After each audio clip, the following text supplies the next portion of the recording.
اكسس كنترول وفيديو انتركم وكاميرا مراقبه.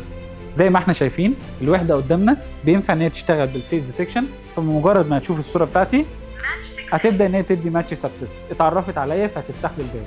وفي نفس الوقت بدات ان هي تعمل لي فيس ريكوجنيشن، فمن خلال جهاز الام في ار الخاص بالكاميرات هتبدا ان هي تشوف التفاصيل وهتبدا تجيب البيانات بتاعتي. وفي نفس الوقت هقدر ان انا اشغلها كاكسس كنترول، فمن وظيفه الاكسس كنترول هفتح الباب من خلال الباسورد او الكاد او التعرف على الوجه. الوحده الخارجيه بتيجي بماتيريال اي بي 67 بتستحمل جميع العوامل الجويه زي المطر والتراب والشمس وغيرها، وبتبدا ان هي تدعم لحد 100 شاشه، وبتبدا ان هي تتعرف على الشخص من خلال الفيس، وبتبدا ان هي تفتح له الباب بالباسورد او الكارت او الموبايل ابلكيشن. اما بخصوص الشاشه فهي بتدعم لحد 16 كاميرا، وبتاخد اس دي كارد عشان تسجل الاحداث عليها، وبينفع ان هي تشتغل بوظيفه السنترال الداخلي، وبتيجي بشكل ديكوري وعصري عشان يتناسب مع جميع الاذواق. فزي ما احنا شايفين كاميرا الفيديو انتركام اللي مكتوبه هنا بدات ان هي تترجم كفيس ريكوجنيشن، وتعرفت على الشخص بالاسم بتاعه، وهقدر كمان ان انا هعمل سيرش هيجيب لي كل الاحداث اللي الشخص ده ظهر فيها قدام الكاميرا. فمجرد ما هدوس على صوره معينه هقدر اشغل الفيديو بتاعه.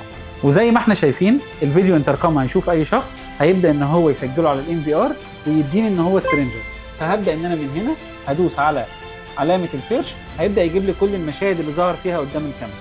وفي نفس الوقت مهما وقف قدام الانتركام فهو عمره ما هيفتح له، ولكن بمجرد ما يشوف الشخص اللي متسجل في الداتابيز، بمجرد ما يشوف الشخص هيبدا ان هو يفتح الباب وهيبدا ان هو يتعرف عليه في الام في ار.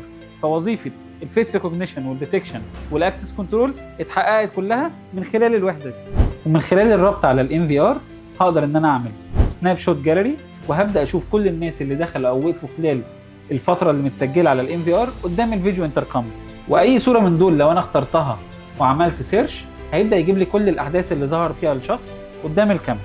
طب لو انا عايز اعرف الشخص ده دخل العماره او دخل المكان او لا، من خلال خاصيه الاكسترنال فيسز هديله صوره الشخص على فلاشه او جي بي جي، وهيبدا ان هو يدور لي في كل الداتا اللي متسجله. لو انت كومباوند او فيلا او حتى عماره ما ينفعش تركب انتركام وخلاص، اطلب الانتركام الجديد دلوقتي من زيرو تك من كل فروعنا، او كلمنا على 16105 وهنجي لك لحد عندك.